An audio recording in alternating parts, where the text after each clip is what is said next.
You just mentioned the word potential. What does that mean to you? I've been obsessed with potential since I was a kid, playing 2K, actually. The idea of... Playing NBA 2K. Yes, you're referring to. and Madden. The idea of a 99 potential always excited me. So I'd like import the draft classes, find the players with the highest potential, rebuild the team, and 3 to 5 years later, we go on to win like 10 straight championships. And so in life, I feel we all have 99 potential within us. And if you don't play 2K or play video games, 99 potential basically means the best player of all time. Michael Jordan's a 99. LeBron and his peak's a 99. And so we all have the ability to unlock this 99 potential within ourselves if we can find an expression of ourselves that is authentic to our unique frequency. And so people sell themselves short with, oh, I only have a 75 potential, or, oh, I could never be like this guy I look up to. But because you're looking up to them, you take away from that 99 potential. If you're trying to imitate somebody, yeah, your potential might be an 80, might be a 70. But your highest expression, something that is unique to you, nobody could be Michael Jordan. Kobe tried to imitate, but he didn't get to a 99. He got to maybe a 95. But if maybe Kobe was being more authentic to himself without trying to live up to the image of Jordan, he could have found his own 99.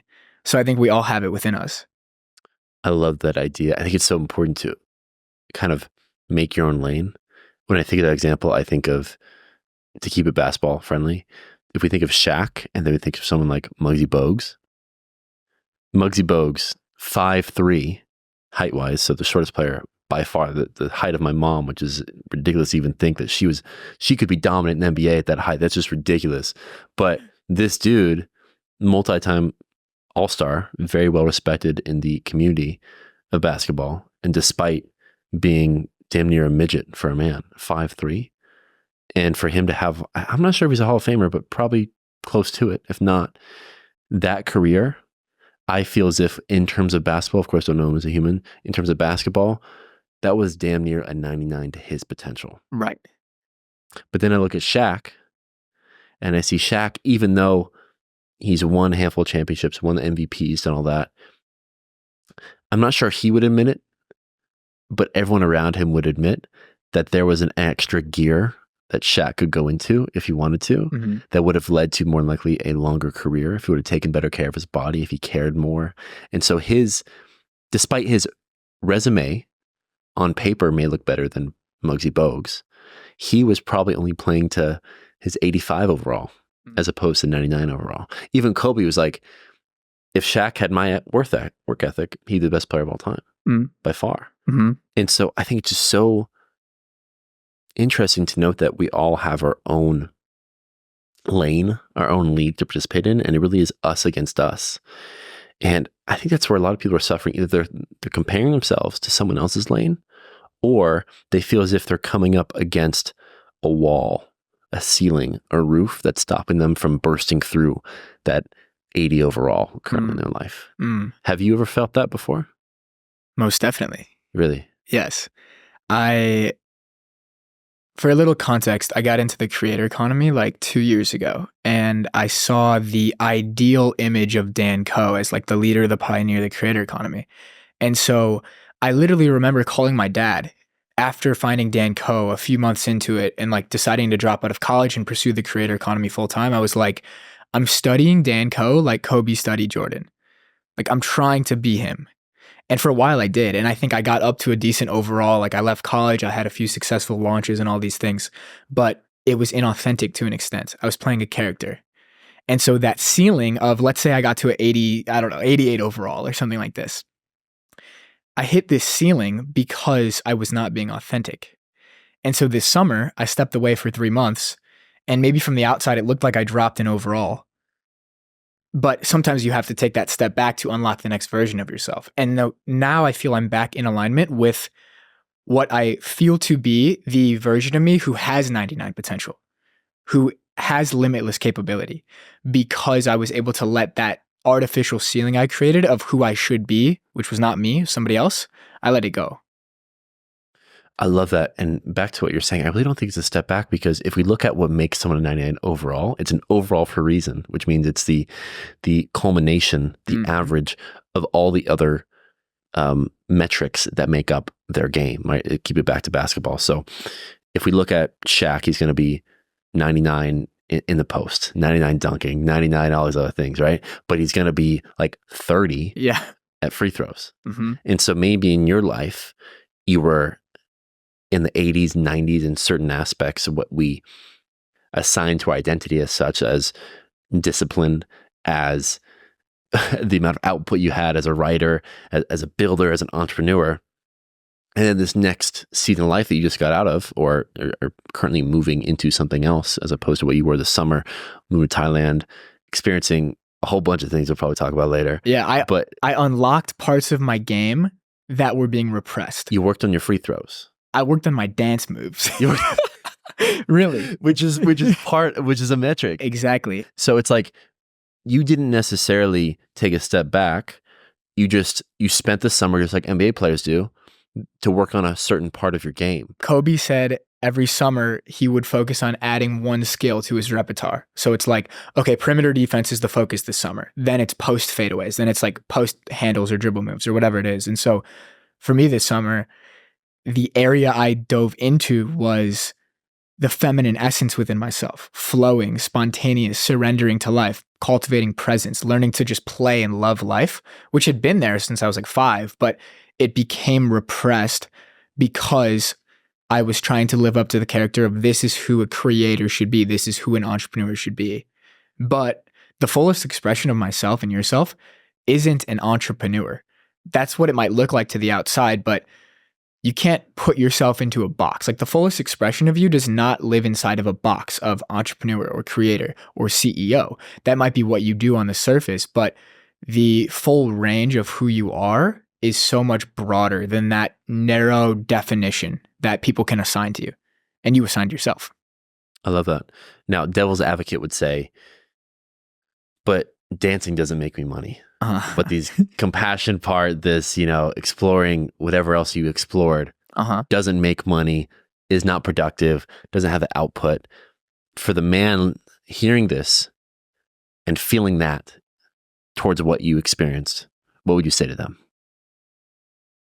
The way that you can make money in a way that's most aligned with the authentic version of you is the exact same internal state when you unlock the most authentic version of you on the dance floor. When you don't care what anybody else thinks and you're just completely in your flow and nobody dances the same. If you go to a dance floor, it's really interesting to do this. Like go to a rave and watch people. Not like judging them, but just observe what's going on. I put out a tweet one time. I was like, you'll learn more about human nature at 4 hours at a rave than in 4 years in college. And I mean, I think it's true. I put it out, but everybody has a different frequency. Everybody has a different energy. Everybody has a different flow.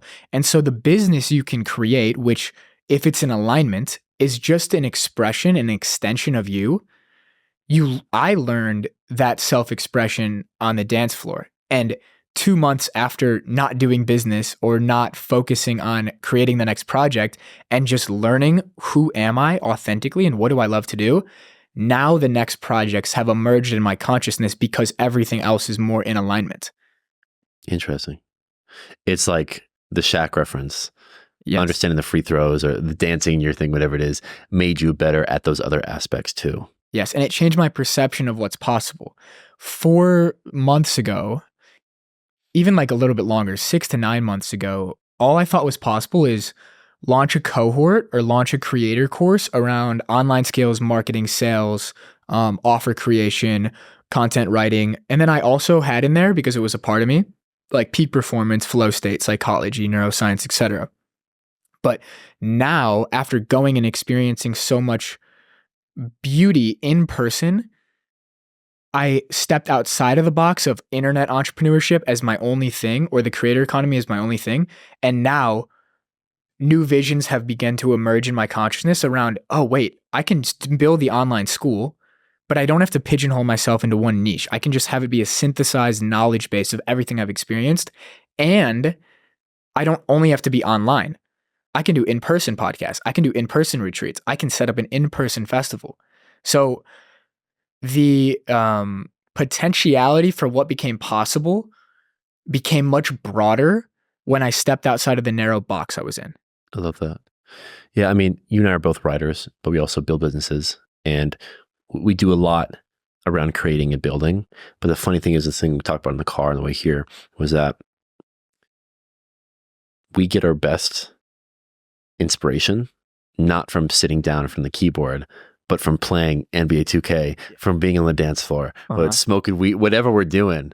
Like that's when it comes alive. And I think that's been incredibly lost. And so for people that feel burnt out, they feel like they've hit that wall, that ceiling of their potential, but they need something to really get them to the next level because they feel as if there's more that they're capable of doing or being. It seems like we've learned recently that you get to that next level through doing what I would call the being activities, through enjoying life more, through the dancing, through the music, through spending time with your loved one, whatever it may look like for that person. It's the opposite of what they think will actually get them the answers.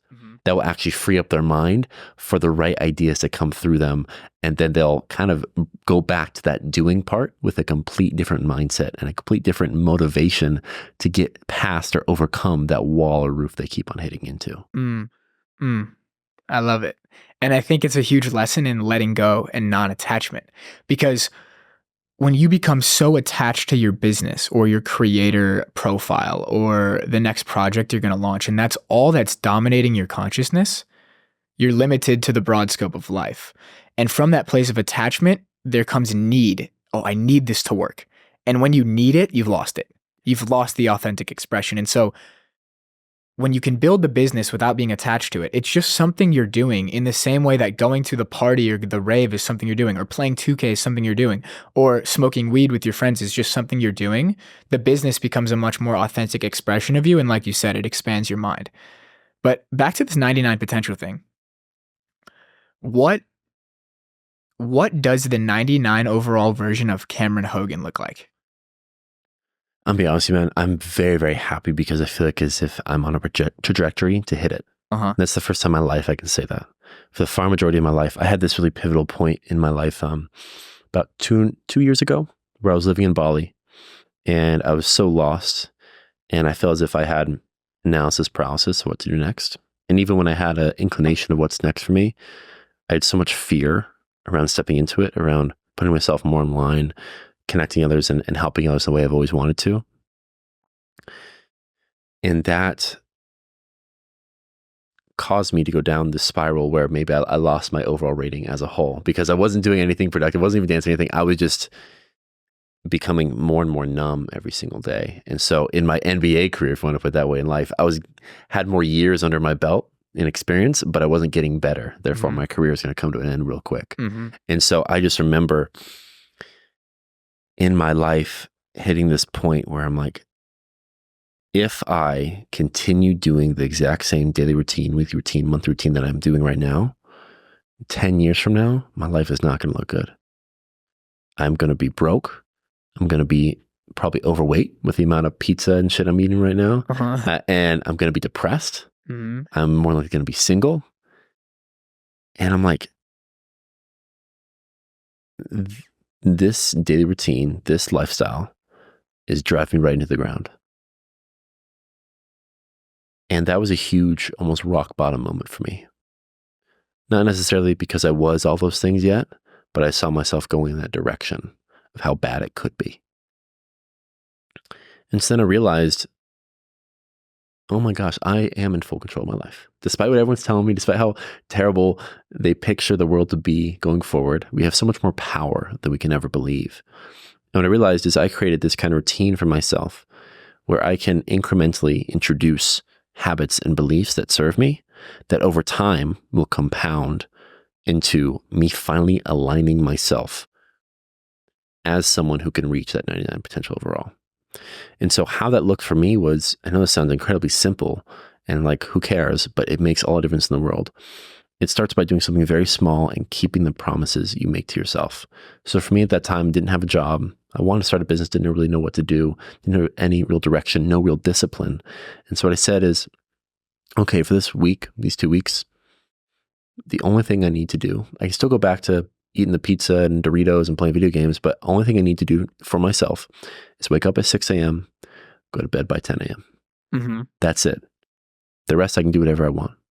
But these are the 2 non-negotiables I'm declaring for myself. So I built that. I put that little notch in my belt. And once I did a week of that, I had another thing. All right, after I wake up at 6 a.m., I'm going to go for a half an hour walk in nature. Amazing. I can do that. I can wake up again. I've done that the past few weeks. Okay, another walk. And then I added, all right, something to my nighttime routine. And so now the first pretty much half an hour of my day and last half an hour of my day were consistent. And I've built up at this point 2 to 3 weeks of wins under my belt that I'm starting to build my confidence back up that I can be more and do more.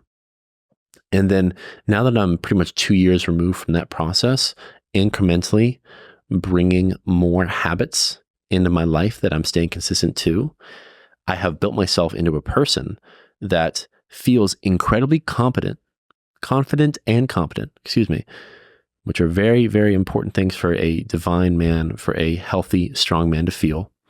Because I've proved to myself for these 2 years that I can and will do anything I set my mind to, it has completely changed the trajectory of my life. And it has attracted everyone and everything I could ever imagine. My dream women, dream businesses, dream friends, dream opportunities as a whole. I feel healthier than ever, happier than ever. And it all comes from understanding that I need to keep the promises I make to myself and taking the time to plan out what it's going to take on a daily basis for me to hit that 99 overall. Mm-hmm. And so my 99 overall, as Cameron Hogan, to me looks like at this moment, someone who has an incredible balance of being and doing in their life. Someone who has created systems in place to allow for what I believe are my personal gifts and skills of serving others and making their lives happier, healthier, and wealthier, to create systems in place to make that incredibly integratable for everyone in the world. Mm. And so if you look at my life right now, I'm spending a lot of time in media, in front of a camera, with podcasts, with my girlfriend. I have a daily call that anyone in the world can log on to at 8 a.m. to do gratitudes, affirmations, and accountability for themselves.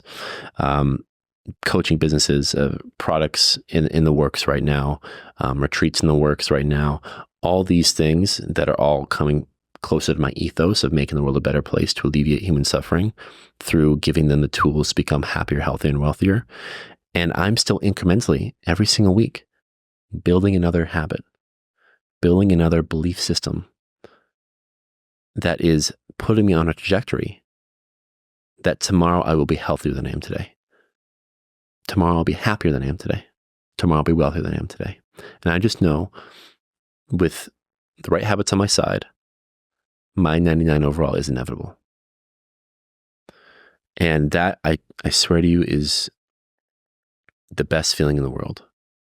It's not getting to the 99 overall, because that's cool in the video game to, shoot around in the open gym with Jordan and LeBron. They make nearly all their shots and they can't miss. They're a great defender. That's great.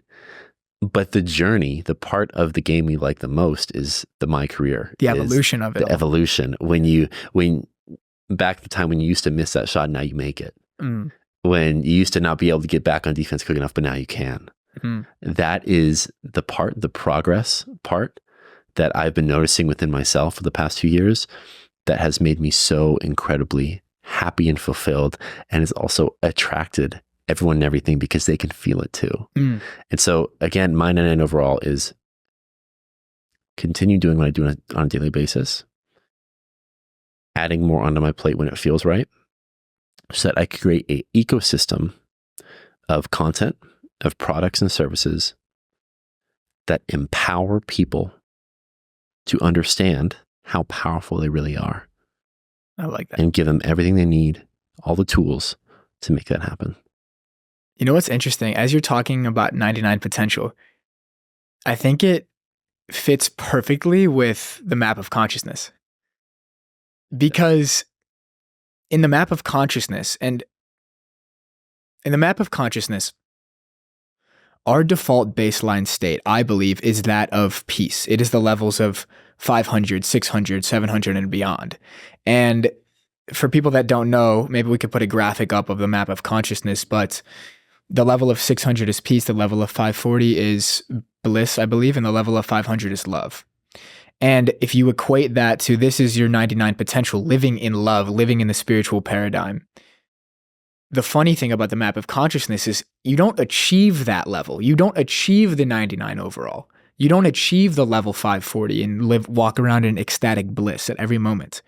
It is, what do you have to let go of to then come back to your default state, which is infinite love, infinite present, infinite peace.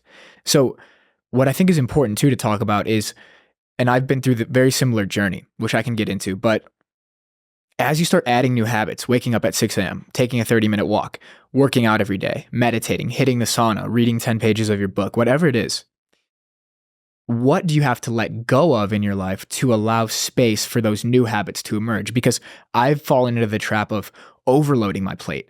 I made a whiteboard in my college dorm room with 25 non-negotiable habits every day. And maybe one day I hit 25 out of 25. I'm like, yes, let's go. But inevitably, I'm not going to hit every single habit from 0 going to 25 new habits. So for me, it was a big process of letting go. So for you, what did you have to let go of in your life to allow space for both the new habits, new actions, new doing to emerge, and the fullest, most authentic expression of you, the level of you who's living above 500 in love? And yeah, what did you have to let go of? That's a fantastic question. Before I touch on what I had to let go of, I first want to touch on the habits as a whole. So you think of the past handful of years, if I'm building a habit every week, whatever it is, I'm going to have a shit ton of habits that I got to abide by every day, 20, 50, 100, however that may be. That's actually not the case, right? Because there was a period of my life, a past season, where there were a lot of doing activities that I need to do every single day in terms of emails, in terms of posting, in terms of all these things that were incremental habits I added back then. But now I've gotten to the point where I can hire others to do it. I can automate it. I can delegate it. So it's actually less on my plate than ever before. And a huge part of my next level when it comes to these incremental shifts, when it turns to adding habits, it's actually adding habits of being. Mm-hmm. More than ever before am I spending time playing NBA 2K, playing Madden, cuddling with my girlfriend, just having a 2-hour block to just spend time in nature, to just read the book, because I've realized that's actually going to be my biggest level up of what we're talking about earlier, that those moments of being is when the new creativity happens, the new business plan happens. Yes. And so I've prioritized that. But back to what you're saying when it comes to the 99 overall and what I need to let go, there are 2 shifts that take place that make us the person we are here today, the 2 levers we can pull. One is the one I just talked about, the incremental daily advances we can make in our beliefs and habits. The other thing, which is never talked about in personal development, but is the thing that is capping our success, that I feel as if a lot of people are struggling with right now. There's a lot of disciplined people out there. There are a lot of people that work incredibly hard, but for some reason they keep on coming up against this wall, no matter how many habits they adopt. What became very clear to me through meditation, through breath work, and through psychedelics a handful of years ago was that every block in my way in life, every speed bump, every wall I face is something that doesn't need to be there, but I'm choosing for it to be there. All of us have had life experiences happen to us that have increased the level of fear we have in our life. This is done on a societal level because we are pushed all the time that we need to be this way, we need to act this way. That comes from society as a whole, through the commercials, the TV shows, everything we see, everything we're being programmed to believe. That's why I call it paid programming. We're being programmed to believe. And there's also a family aspect to it. You need to be married at this time. You need to be a doctor, lawyer, engineer. You need to do this, and that. You need to go to college. You can't just go travel. There's all these rules that are limiting our own empowerment and creativity that have been laid out for us, and we feel a level of shame and guilt when we do not follow them. One of the biggest increases of fear that often come into our normal human lives is when someone did something to us and we were told we need to act a certain way. And so whether that's someone passing away close to us, whether that's someone bullying us in elementary school, whether that's our significant other, or boyfriend, girlfriend, whatever it is, cheating on us, whether that's our father telling us we never be good enough or that we need to be a certain way, we've created some of us, millions of stories in our mind around other people and around how we need to be ourselves. But we need to realize that all that's bullshit. There is no certain way to live. There's no way we should be. And what we need to do to understand that it's bullshit and free ourselves of all these stories is understand where those stories originated. Whether it's coming from our father and the abuse they had. This wasn't my personal situation, but I know it is for many, from their father, from their high school bully or teacher or the ex-girl, whatever it may be. We need to find a way to understand why they did what they did and choose to forgive them and choose to let go of the past, let go of what happened to us. And we first do that by understanding that everything that happened to us actually happened for us. That's the mindset shift that we all need to take back our power and to step into a life with more happiness, joy, and bliss. And there are many, many different ways we can do that. But the number one thing is just reflection and solitude. The one thing that we've been deprived of nowadays in 2024, where we're always distracted, we're always thinking about someone else or something else, and always thinking about the future, or thinking about the past. We're never present, never allowing ourselves a space to think and reflect and feel. And when we allow ourselves to do that, just naturally, the stuff we've been sweeping under the rug, the stuff we put in the closet our entire life, it comes to the surface and we can address it.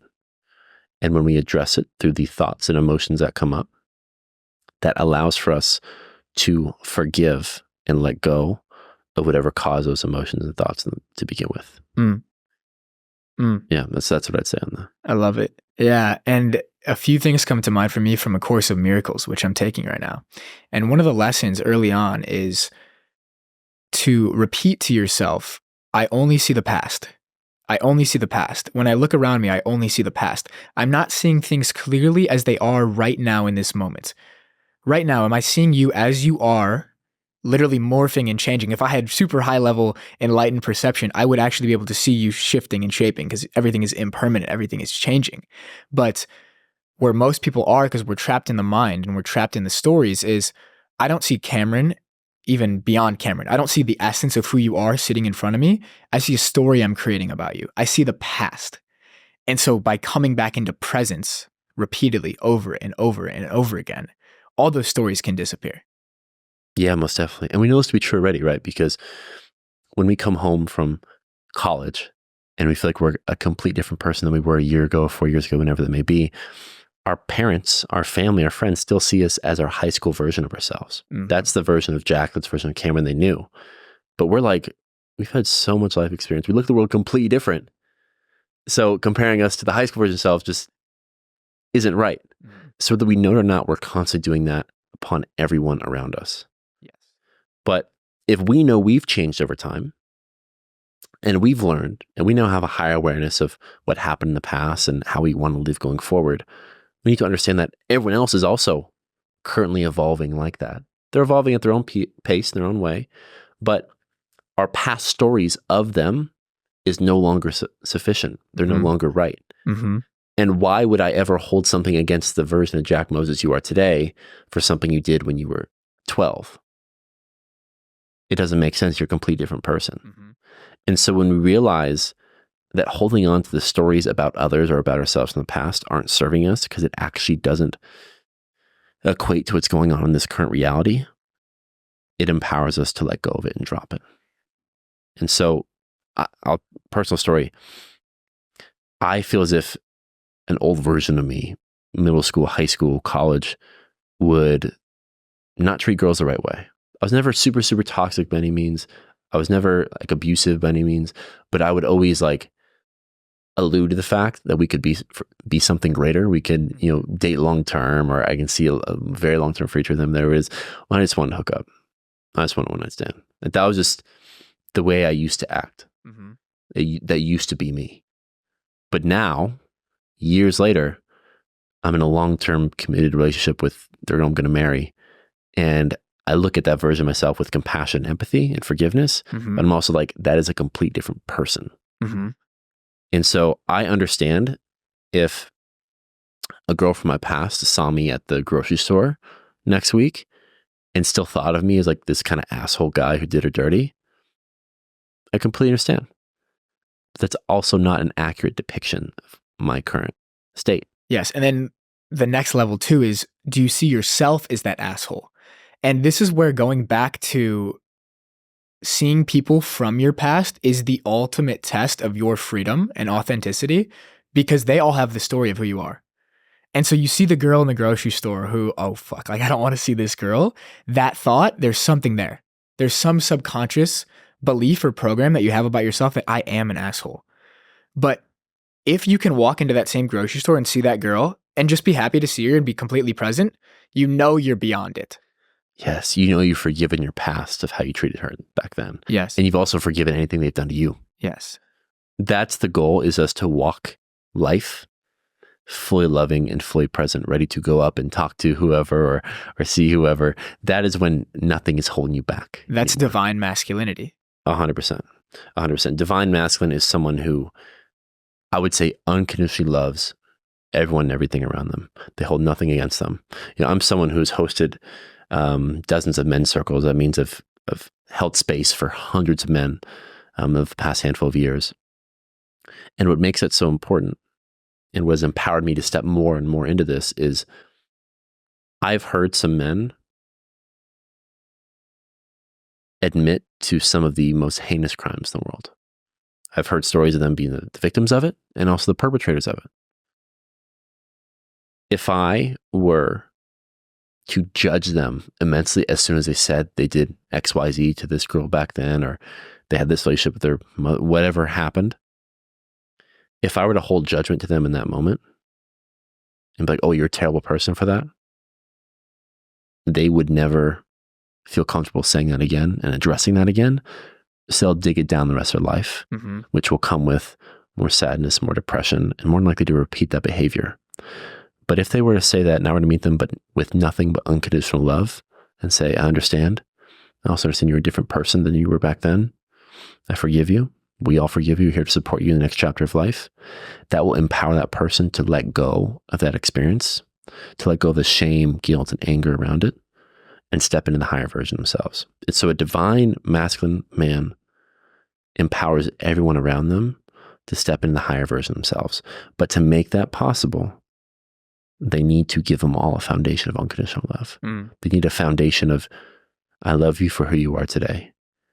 And I'm also here to hold your hand to get you to where you want to go. I have a few thoughts on this. I'd love to hear. So since I've been in Austin for the last 24 hours, and I never have consciously done this in my life, as I'm walking around the street and I look at everybody around me, whether it's a girl walking by or a group of guys walking by on their skateboards, or it's a homeless guy in the street, I'm just saying to myself in my mind, like, I love you. And like, they have no idea. And it doesn't, like, what is in it for me? Nothing. But just sending out that vibration into the world. Imagine a world where we're all living in that vibration, where we're all just sending out that love, even if it's not spoken, but it's just felt. And you can also treat people on the street with that same love and presence. Like a homeless veteran came up to me on the street, and me a year ago, because I was writing a Twitter thread at the time, I would have been like, hey man, sorry, I'm like doing something. Or I'd be like, yeah, see you, I'm going to walk the other way. In that moment, it's always a test. There's always mirrors around you testing the truth of that unconditional love. Like, how free are you? How living in this divine masculine archetype are you? In that moment, I stopped writing and I had a 5-minute conversation with him, and he told me some beautiful stories. He told me he had daughters named Faith, Hope, and Patience, and a son named Chance. And he said, and I was like, why? Why'd you name him that? And he's like, because if you have faith, hope, and patience, you always have a chance. I was like, wow, this is beautiful. And if in that moment I would have been like, oh, this guy's homeless, he has a bottle of vodka in his hand, like literally a bottle of vodka and a Coke. He's asking me if I could buy him cigarettes at the start. If at first I was like, oh gosh, like this guy's going to hurt me, of course I'm going to run the other way. But if you can hold that presence and see the child within, you can have that unconditional love for everybody. And I'm writing a book. I'm writing a few books at the moment, which when are they going to manifest? I don't know. I'd say the next 10 years, a few of them will be out, at least. And one of them is called the divine masculine. And something I wrote was the divine masculine is able to see the innocent child within everybody beneath their adult conditioning and programming. So can you look at the guy on the street with tattoos and a chain on and a backwards hat smoking a joint or a cigarette without judgment and see the kid within him? Can you look at the girl who is on the street with tattoos and piercings and wearing something very showing, I don't know what it is, and no judgment there? Can you see the little girl within her? That's divine masculinity. It is the father archetype, the divine father archetype for all beings. And as men, we all have that archetype within us. We all have that potential within us. I completely agree. I think we all already know the feeling we're giving others, and we feel a certain way about it, right? And so I'm going to use the analogy of dogs. I'm not saying humans are dogs, but we're a lot more similar than we could ever imagine. But we're all just souls. We're all just souls in the day. Exactly. But a dog is very, very sensitive energy. We are as humans too. We oftentimes get in our own way a little bit, but we are as humans too. If you were to approach, let's say, a pit bull, either scared that you're going to be in the same room as them, or angry, they will feel that, and they will mirror that. They're going to be protective. They're going to be scared also. Therefore, they're going to overcompensate and show their teeth and bark and, give their mad dog face, literally. Mm-hmm. We know that to be true. What I'm saying here is I've tested this in my own life and I've seen it to be true. Those same types of dogs, the pit bulls, the canines, the Rottweilers, knowing that I'm entering a house that's going to have them, I literally, before I walk in, be like, I'm thinking and envisioning the dog. I'm just like, I love you. I love you. I love you. And I go in with the biggest warm smile on my face, ready to pet, ready to talk to, ready to get down low and see them eye to eye. Mm-hmm. And it completely dismantles them. Mm. They turn into the puppy they've always been. They're just like, they're like licking my face. This happens all the time. Yeah. And the same as people. If you were to walk up, and you probably felt the difference, it seems, with this homeless man or anyone, especially women, anyone who's really tapped in, or anyone who's understands energy to this level in particular, but this goes again for all humans, it's going to change the significance of the reaction. If we are put in areas, not saying this is foolproof, not saying you still can't be attacked or harmed, whatever it is, but if you enter an area where you're fully present and fully loving, people don't want to hurt those people. There's some energetic thing going on that I don't understand that's kind of putting a force field around you from that happening. That's a hard pill to swallow when you've had experiences that you've been harmed and you haven't let go of. But I'm saying that when you can walk into any room fully open, fully loving, it completely changes the reality of that experience. And that protection, that's divine protection. That's God. That's faith. Because if you are truly walking with God, He always has you. 100%. Even in the presence of people that from the outside you might think, oh, they're going to hurt me. Exactly. And again, people don't need necessarily believe in a God or the universe or all of energy for this to make sense. We already know it to be true. This is why positive, kind, good people, nice people, more opportunities come their way. They tend to be happier people. And the opposite is also true. Those that are more pessimistic, those that are more angry, those that are more quick to steal, quick to say the insult, whatever it is, they're more likely going to have worse lives. So just looking at human nature on its basic sense, we already know this exists. The more love we share with others, the more love we receive back. Mm. Would you want to dip into our spiritual journeys? Like, what has that looked like for us? Yeah, sure. You want to go first? Yeah, I don't mind. Yeah. So I was raised Lutheran, which is a branch of Christianity, Protestant branch of Christianity. And being Lutheran for me meant that, okay, you're going to go to Sunday school and you're going to get confirmed when you're 13. And then like you should go to church to be a good person, but like we don't go that often. And so in my family, it felt like Christianity or being Lutheran was just a identity we placed on ourselves because it was the right thing to do. It's what we should do.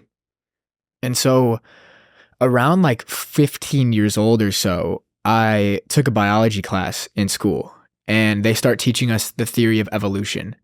And once I heard about this, it just clicked. It made sense. Like, oh, of course, like all organisms evolved from each other. Like we are evolved from monkeys. Therefore, there is no creator that made the universe in 6 days. And so I was pretty firm in that for like the next 5 years, from 15 to maybe 15 to 18. And then I just completely forgot about it. Like football became my new god. Football became everything for me.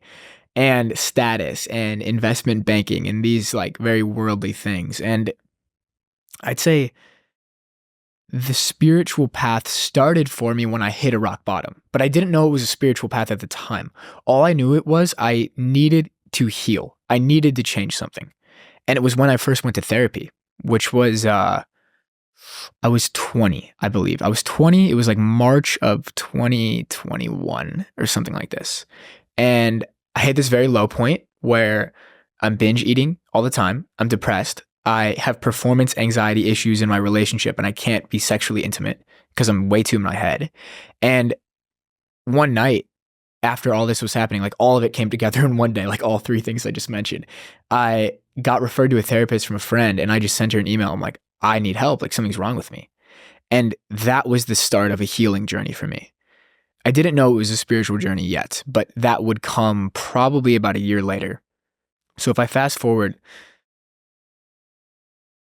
to, let's say, it's hard to pinpoint dates, but let's say June 2023, I had already gotten into psychedelics a little bit and altered states of consciousness via first marijuana, which was like very powerful for opening my mind. And I was just talking with our trainer this morning, Justin, about this. Like I used to read in college, after I would smoke weed, I'd read philosophy and think about my life. And that also contributed to me going to therapy because in that state of being high in my dorm room, I remember it clearly. I had this vision of, similar to like you were saying, my life's not going in the right direction.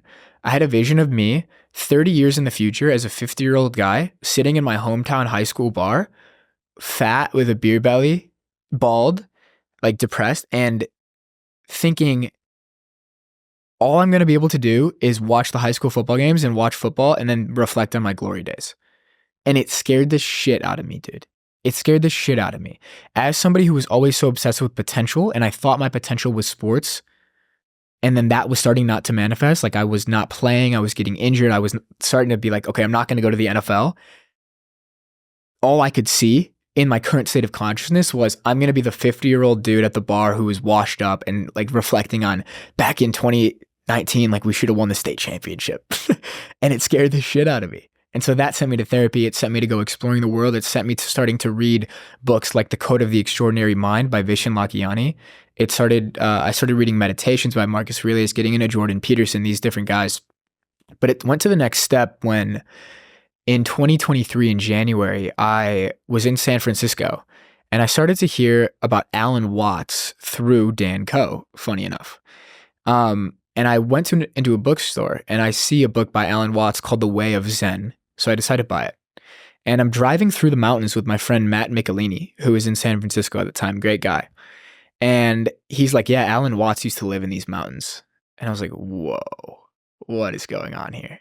So I start to go deeper into Alan Watts and he leads me to Ram Dass. Ram Dass has been a huge teacher on my path. I love Ram Dass. His books, Be Here Now, and his autobiography, Being Ram Dass, is incredible. It was very inspiring for me. And so in about June 2023, so like 15 months ago, I decided to take LSD alone in my hometown. And I was sitting outside and I was listening to a Ram Dass podcast. And he said a line, and I have chills. He said a line. He was working with a woman who was dying of cancer. And through his presence, she got into this place where she was able to say and realize, I'm dying, but the universe is so beautiful. And in that moment, it clicked for me of like, oh, I'm just one expression of this universe. I'm one expression of this universal consciousness. Yes, I have my own perspective and my own life, but I will die. But the essence of me, the soul in me, the universe will live on. And it's beautiful. And so that was kind of the glimpse and the crack into spirituality. And then I went deeper into Ram Dass. I started getting into Michael Singer on Tethered Soul and went deeper and deeper down the path. And I'd say the last 7 months, it's really accelerated since moving to Austin in January this year, as you did too. I think we got here like the same day. That's wild. Funny enough. And I hit another low point. I had just launched my first cohort, and oh my gosh, I was stressed. And oh my gosh, I was working my ass off to get that ready and promote it and market it and get people in the cohort. And it was successful. I made like 25K, and I was like, I've never seen this much money in my life. I was also working as an education consultant and ghostwriter for Cortex, Dan Coe's company, funny enough. Dan Coe's coming up a lot. Shout out Dan Coe. I greatly appreciate you, man. I greatly appreciate Dan Coe. He's been incredibly instrumental on my path. Opened my eyes to so many things. I'm very grateful. But I was living in his image, which we already talked about. So I remember it's January 6th this year, 2024. That's when you moved here.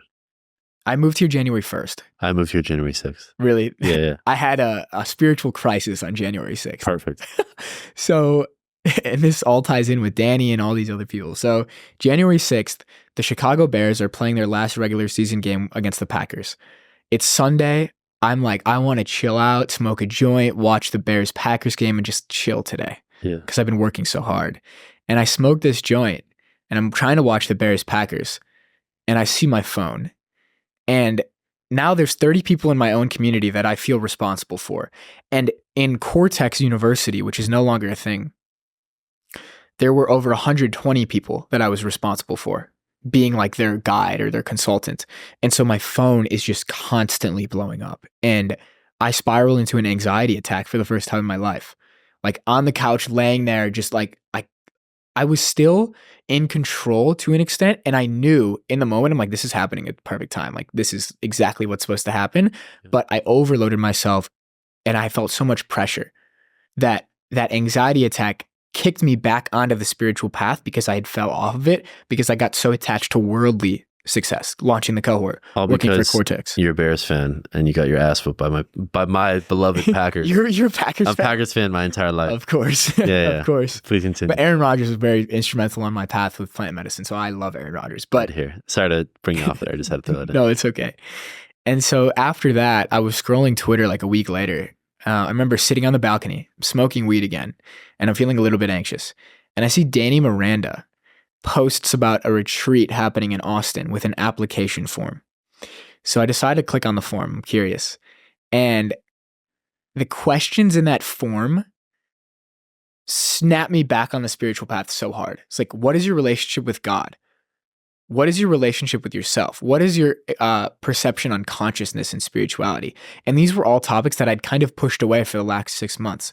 I went back from Ram Dass and Alan Watts and Michael Singer to Alex Hormozy and Dan Coe and growing business. And I fell off the spiritual path. And this kicked me back onto it. And so by going to Danny's retreat, working with Danny one-on-one in coaching, working with another coach named Lee on Twitter as like a spiritual guide, and doing a ton of inner work and reading a ton of spiritual texts and just continuously going down the rabbit hole, the spiritual path accelerated for me exponentially this summer when I left business. I left all the worldly stuff I thought I wanted and went and traveled. And so now I'm coming back to Austin, but I'm a completely different person than the person I was who arrived here in January. And it's been 9 months.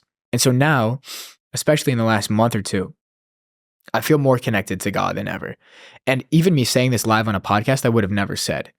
Like talking about God, love, consciousness, spirituality, I would have never done it because I didn't want to claim that part of who I am. It's who I am. I always resonated the most with Alan Watts, David Hawkins, Ram Dass. But I thought I was supposed to fit the mold of successful entrepreneur. And so I was out of alignment. And so now I've come back and I've realized what I really am is a spiritual being and a spiritual teacher disguised as an entrepreneur. And the projects I can now create are not done for my own personal gain of making money or growing followers. They're done, and there's a great section in the book, A New Earth by Eckhart Tolle about this. Your inner and outer purpose. Your outer purpose, what you build in the world, is a manifestation of your inner purpose in your state of consciousness. And when you come from a universal principle from David Hawkins of true service to others, the business you create looks completely different. And so now the projects I'm creating, whether it's the retreat with you, which we probably were going to talk about, whether it's in-person festivals, or whether it's the Conscious Creators School, you asked me the other day, why do you feel so much clarity about these projects? And instantly I said, because they're I'm connected to God because they are God channeling through me. I'm the vessel for creating these into the world. And all I have to do is get clear and stay connected to God and stay connected to spirit and stay connected to the authentic, expansive, infinite spirit that is me, and create the containers via a retreat, a festival, or a school for other people to step into and actualize their own potential within themselves. So it's not like I'm here teaching you, this is how you actualize your potential. No, let me just set up the container. Let me be the vessel to create the container for you to come in and play, for you to come in and unlock the potential within yourself. And so now the duality in my mind, and I'm writing a newsletter about this, crazy stories, but the duality in my mind about there's a spiritual side of me and a business side of me has collapsed into just one expression of me. It's all me. And now the businesses I create are just an expression of this spirituality, you could call it, of this connection to God. So that's been my journey. That's been amazing, man. And you said it's been about, what, 9 months? 9 months since I got back onto the path. It's quite wild to think that in such a short period of time, our lives can dramatically change. And it really comes from the inner work, right? There's nothing else that can change our lives quicker than going within, looking upon like, why am I doing this? What happened back then? What do I actually want to be going forward? Really taking the time, or someone setting up the space for us to deeply reflect and then kind of set the trajectory of how, or the direction of how I want to live going forward. And then as you ascend internally, other beings, other spirits will appear in your field to accelerate the ascension, to accelerate the spiritual momentum. And so myself a year, 2 years ago would not be able to have a conversation with you. I might be curious enough to ask questions, but I wasn't at that frequency. Yeah. And so now, because we've both done the work internally and elevated the frequency, worlds collide. We come to Austin at the same time. We sit at a podcast and we're going to do a retreat together. But it was just the internal work we did that allowed that potentiality to manifest into the reality. And now it's crystallizing right now in the moment. Yeah, I think the reason why we're coming together is because it feels right that now's the time to start teaching what we've learned. Mm-hmm. And not as we know everything and follow these rules directly, but just to set the stage, literally the actual environment for people to start their own journey or continue their own journey for whatever lesson is next for them. That's exactly why everything's happening perfectly for us. Mm-hmm. It's so crazy that when everything is aligned, when you're doing things in service of others, everything works in your favor. The right people, the right timing, the right opportunities just all come in perfect sync. And it doesn't feel hard. No. It's like it feels fun. This feels like we're playing, it's creating. Play. I got it tattooed on me. It's all play. It's all play. It really does feel that way. And it's like every day just feels so great. I tell Elle nowadays, and we just have a pretty basic lifestyle. We don't really leave the house that much. We're on calls, do emails. We, host or call for gratitude every single day. We have walks at the end, film podcasts. And even on like the most boring day, we're like, was today perfect? Today feels perfect. It's because we've created a life where we are being, we have the free time to just hang out, cuddle, and play NBA 2K if I want, whatever it is, go for a walk in the park. But when we are working, they are 100% in service of others. Everything we do is in service of others. And it's aligned. It's aligned. So it doesn't feel like work. Exactly. It's what we'd rather be doing. And even like if we weren't paid for it. We're working right now. Which is ridiculous to even think. But exactly. But yeah, it's like when it's aligned, you have to completely change the definition of what you believe work is. Because it shouldn't have the same word as we did for investment banking that we thought we were going to go into, whatever it is, right? I don't even use the word work anymore. Yeah. First day I got home from Thailand, I'm sitting in my kitchen table, like writing some Twitter post or something. And my dad comes in the kitchen. He's like, "Are you working right now?" I was like, "I don't work. Yeah. I don't work. I play." And so even those things, like parents saying, "Oh, are you working?" Or like somebody says, "What do you do for work?" I don't work. I play. Yeah. Now that sounds so idealistic to people. It sounds like, oh, that must be nice. It's just a belief within yourself. You can choose to see what you're doing as work, or you could choose to see it as play. Alan Watts has a great example about this. There's a great video to watch. It's called like Work as Play. But the example is he uses a bus driver through a city. And he says, if the bus driver sees what he's doing on a daily basis, navigating traffic, picking up passengers, people are throwing shit on the ground, like it's going to feel draining, and he's going to be so tired and exhausted when he goes home. And so then he's going to numb himself out, try to escape reality, dread the alarm waking up in the morning, and then continue the cycle until inevitably he burns out, quits, or whatever. Or he just stays there for 50 years, who knows? But if the bus driver can see what he's doing as play, if he can put on music he likes, if he can make the turns flowing, if he can greet the passengers with love and compassion, he'll leave the day feeling more energized and expanded. And so he'll love every moment of his life. But from the outside, the two bus drivers are doing the same job.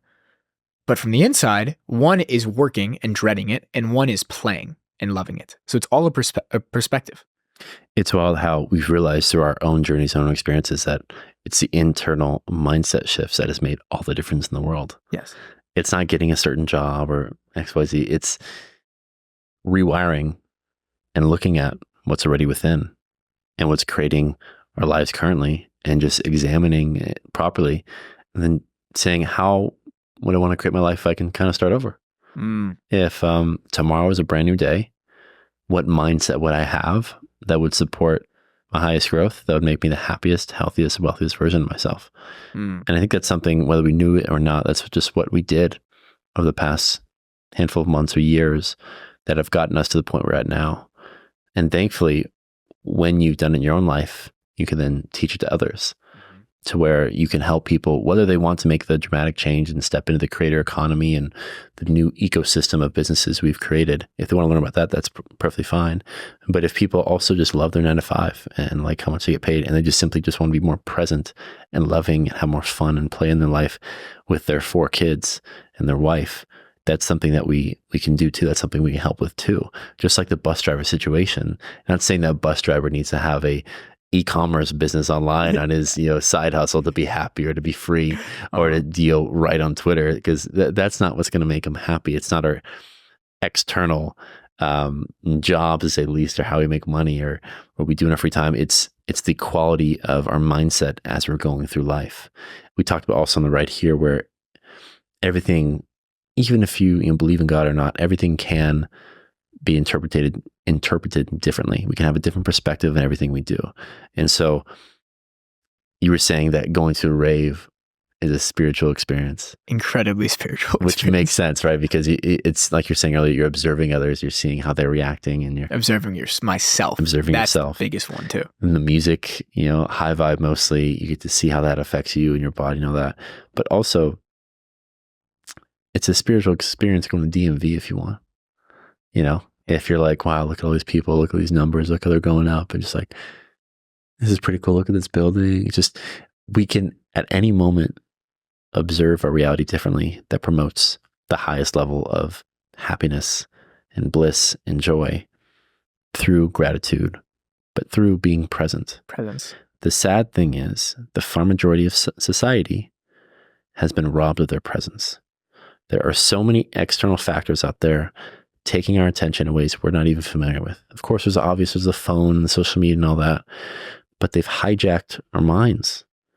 It's the food we eat. It's media as a whole that we consume. And like I said earlier in the podcast, it is the beliefs, stories, and practices that have been handed down from us, from our families. And all we do is set up spaces that give people the gift of reflection. We ask the right questions, and we create the right routine that allows them to finally see within. And then once we see within, we can look at everything in our life, whether it's what we do on a daily basis or our relationship with our mother, and decide, does the way I'm currently doing this serve me? Will this lead me to be happier, healthier, wealthier? Will this raise my vibration or not? And that we give people the tools with whatever decision they come to help them step into what feels most aligned. Yes. And then a week of doing that, or a weekend of doing that with others that are also on that same mission, that are also like-minded, open-hearted for this work, no matter where they come from, no matter their background, no matter their current situation. If you get all those people together to have one mission, and that is step into the highest version of ourselves, man, it is life-changing. I've seen it myself, and now we're creating it for others. And I know this is just what I'm meant to do on this planet, along with many other things, but this is a huge part of it, helping men in particular through this process, the same process I've been through the past few years, the same process you've been through. And man, it lights me up, it fires me up to know like the impact we can make on others simply by setting up a space for them to do their inner work. Yes. And yeah, I'm so excited for our next chapter. Me too. Yeah. And to add to that word of reflection, a few words come to mind that I think encapsulate the vision we have for the retreat. It's reflection, presence, play, power, and potential. Exactly. All that in a weekend.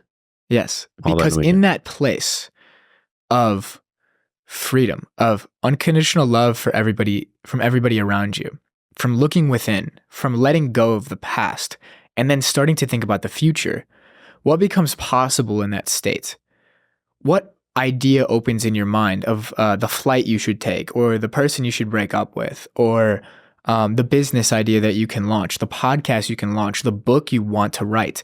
What could open up in your mind from that place of playfulness, from presence, from stepping in and owning your power, which is really fucking important for men especially, and from pure potentiality, which that's all we are as spiritual beings. If we are just spirit, we have infinite potentiality.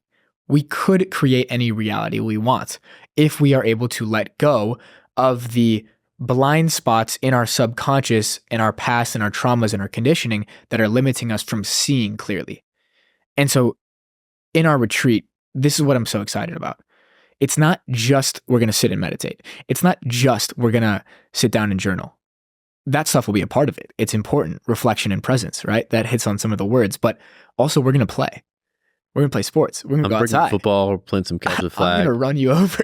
Yeah, good luck, bro. I don't know. Hey, You're like 210. You're retired for a reason. I'm like 170. I don't know. I got 40 pounds over you, bro. Yeah, don't worry about it. I catch everything thrown my way nowadays. Yeah. But man, we're going to have some fun, really. Yeah. I mean, we're going to have, the chef come cook some steaks, cook us some high quality food that way. We're going to have the sauna, cold plunge. We're going to have great workouts. Probably going to have, trainers come in, whatever, to make sure that we're moving our bodies in a way that we love. And we're also, of course, going to have time for the breath work and meditation and solitude. That's very important. But we're also going to make all the concept we talked about here today incredibly simple for people to understand when it comes to map of consciousness, when it comes to what divine masculine really is, when it comes to how to create the perfect kind of system. A lot of the people that we're going for, or that will be coming to retreat, are entrepreneurs or high-level salespeople, whatever that may be. We're going to help them create a life so that all their buckets of life are taken care of, and that they feel good because they know they're coming from the right place. They're coming from an aligned place, and a place that is of service to others. And so whatever part of life people are in, this retreat is going to be made for them. It's going to be custom made for every single person, and they're going to leave this time with a custom plan on how they can integrate what they felt and what they learned in this weekend experience to their average day to day, because that's what we know makes a difference. Yes. The last thing we want is an experience where they just, have fun for the weekend with, a dozen, 15 other men, whatever it is, and they just forget everything. They go back to normal life, the normal cycles of oftentimes addiction or sadness, or feeling like they hit a wall still, whatever it is.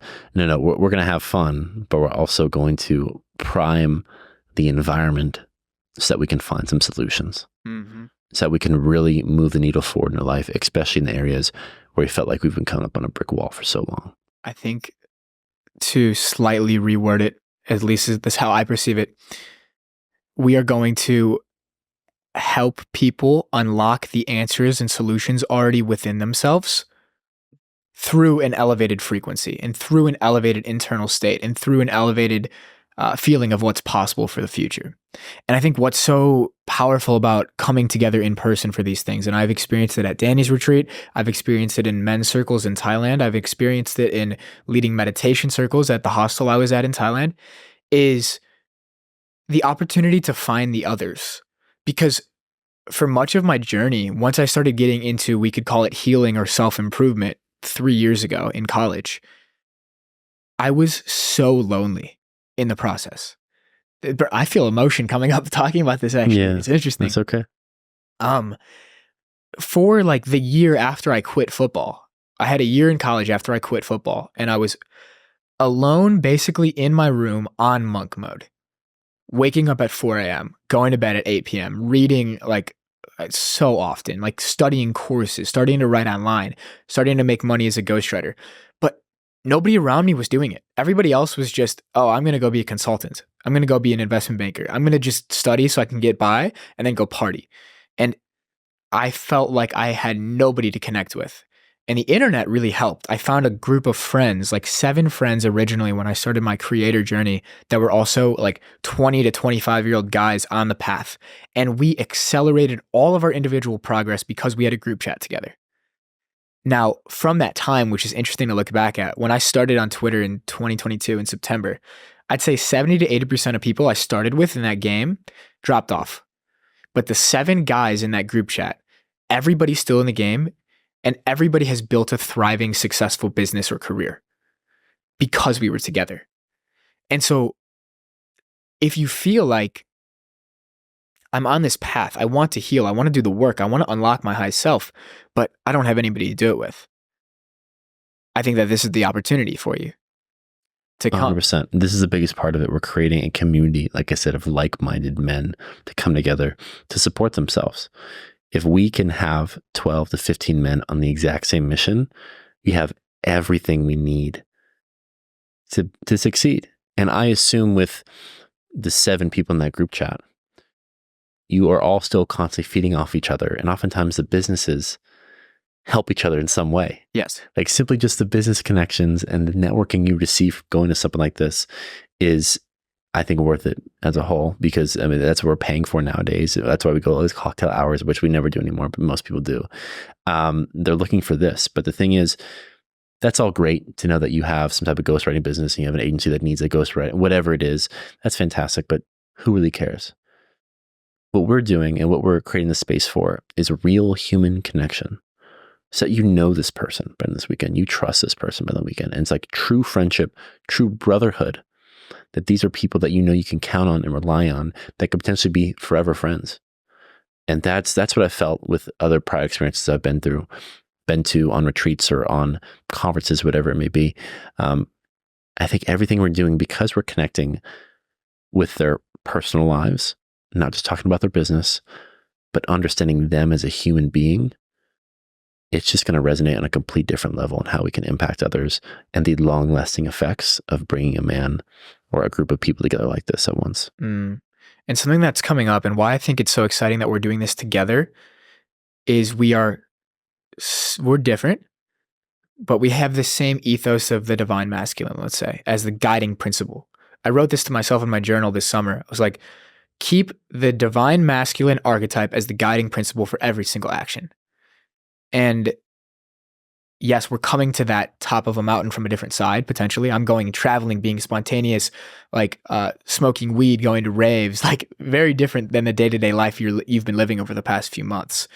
But because we have these different personalities, you're more of an earthy water type. I'm more of a fiery air type. I feel that, and correct me if I'm wrong, but I feel your gift is being able to see the past in somebody and help them dissolve that, help them unlock presence. I think my gift is seeing the potential within somebody. And so we have this bridge of, let's resolve the past, let's let go of the past, let's step into presence, and then let's unlock your future. Let's unlock your potential. I love that. Let's unlock your vision. I think you're spot on. Both are necessary. Yes. And both, I think, can lead to this incredible life-transforming experience for so many others. Yeah. And some people are going to connect more with my essence and energy, and some people are going to connect more with yours. Yeah, that's completely which okay. is beautiful. That's awesome. Yeah, it's beautiful. Yeah, that makes me really, really excited. Same. Yeah, and that along with just the amenities as a whole, it's going to be a big mansion, a chef there cooking us high-quality food. Yeah. It's just going to be a good time. You know, we're going to be very cognizant and balance, quote-unquote, the work of whether that's journaling reflection or a men's circle that we're going to have, or studying mode, or about certain concepts that have really propelled our lives going forward. We're really going to balance that well with, like I said, capture the flag, the football game, the time by the pool, the walk aside, the working out, whatever it is. So we want to make sure everyone leaves this retreat with exactly what they needed. Yes. Or that was just time with the homies and having a good time, or the actual tangible technical changes that they can make their life to step into the higher version of themselves. And so I'm just really excited for this, man. It's going to be incredible. Yeah. And also for us, and we're going to be going into this in the retreat deeply, but the archetype of the divine masculine does not chase. He attracts. He does not convince. He's magnetic. And so what we're doing, and we've talked about this on the phone, we're getting the Airbnb, we're getting the chef, we're getting the personal trainer, we're getting the breathwork guide, and we're going to go to this Airbnb and have a weekend of accelerating our own growth and expansion. And we invite anybody in who feels aligned with our energy and our vision for the future. But there's no convincing. Yeah. There's no convincing. There's no hardcore sales pitch for this. Everything we do in life right now is just attracting. We're going to set up the space to make it happen. And we know we're going to go there and have a fun time. Yeah, it could just be us. And whether it's just us or we have, a wait list of people wanting to come, which are more than likely what's going to happen, we're at peace with it. We don't care. This is for us. This is what we know, what feels right, that needs to be created right now in the world. And we're kind of at peace with whatever outcome may be. But we trust in ourselves through watching ourselves the past handful of months or years that we are going to create a space that leads to everyone's highest good. Mm-hmm. That's all we can ask for. There may be miracles to take place, or maybe, I don't know what's going to happen. Yeah. But I do know that I trust myself that we're going to make it a fantastic time for everyone involved. And we're going to make it more than just their money's worth, an event that they'll never forget and they want to tell their friends about. And we'll do so by having fun and enjoying every step of the process. Yes. For us, that'd be creating it and all the work that goes into it ahead of time, but especially the event itself. It's just going to be a fun time. Yes. It's the paradox of the work to uncover your potential and your highest self can sometimes feel hard, but it can also be incredibly fun and playful. I can just imagine back to basketball, Kobe, LeBron, Jordan, everyone I look up to. I'm going to assume that yes, the work was hard. Waking up at this time and doing this many shots every day was hard, but there's nothing they'd rather do. No. There's nothing they'd rather do. And most days it doesn't feel like hard. No. It feels like I'm getting better. I'm playing. And that's, I think, where we're really at right now. We've hit this flow of just, this all feels fun. This all feels like play. Yeah. And it's going to guide us towards our 99 overall. Yes. And the 99 overall, you mentioned as the 99 overall for Cameron is a balance of doing and being. I actually think it's a dissolution of all that. There's no more trying. There's no more not trying. It's all just happening. Yeah. Doing and being just collapse into just, it's happening right now. That's how it feels. Yeah. I'm not trying to set up this retreat, just happening. I'm not trying to. Yeah, you just got a text from me like, yo, I have an idea. Yeah. Literally in my head, I'm like, I think I'm ready to do retreats. And then you and other people are just like, yeah, all right, it's time. Yeah. It just happens like that now. When you're aligned, when you're doing everything out of service, life gives you opportunities. And it feels like a miracle. It feels like living the best day every single day. And we're going to teach people exactly what they need to learn that will help them get there one day. Because everyone's meant to live this way, I feel. Of course, it's our default state. Exactly. It's just society and everything we've been taught for the past 20 plus years of our lives have made us forget. Yeah. And we're here to help people remember. To remember. I like that. That's what it is. Yeah. Is there anything else you want to touch on or go into? I just want to reiterate that this process can be fun. Like what we're doing is quote unquote the work. But how we're going to feel after we level up and let go of things from our past or build our future, whatever we're going to do, it's only going to lead to a better tomorrow and a better today. Mm-hmm. There's no other journey or lifestyle I'd rather be living than what I'm living now, having gone in the deep end of this work. Yes. And but the paradox is like, I feel we've only scratched the surface. Exactly. We've only scratched the surface. Yeah. Some people haven't scratched the surface at all. And that's the people we're here to help as we're on our own respective journeys. And it's just going to be beautiful. And we're really excited for people to join us. Yeah. Yeah. Beautiful, man. Thank you. That's awesome. Yeah, this was fun. Yeah. And so to y'all who are watching this, if you didn't get it ready, we're going to be hosting a retreat in the next month or so. November 21st through 24th Exactly. in Austin, Texas. Exactly. So in about 2 months from now, from when we're filming this, and it's going to be a great time. We'll make sure to link all the info below if you're interested. If you don't, it doesn't feel right to you, don't come. We don't care. But we know it's going to be right for a good amount of people. And It's going to be a fun time. So just to clarify, there will be a Google form in the description of this video. If you're seeing a clip on Instagram, well, I guess this part won't be on Instagram, but there will be a Google form you can find in the description of this video. You can also find it in the bios on me and Cam's Twitters or Instagrams or whatever, which we'll have in there. And if you have a question, feel free to message us. My DMs are open. I check frequently. So same for me. Feel free to message me on Twitter, preferably Twitter. Yeah. And yeah, if you feel like you might be a good fit, like we'd love to have fun, play around, and also unlock the potential within you.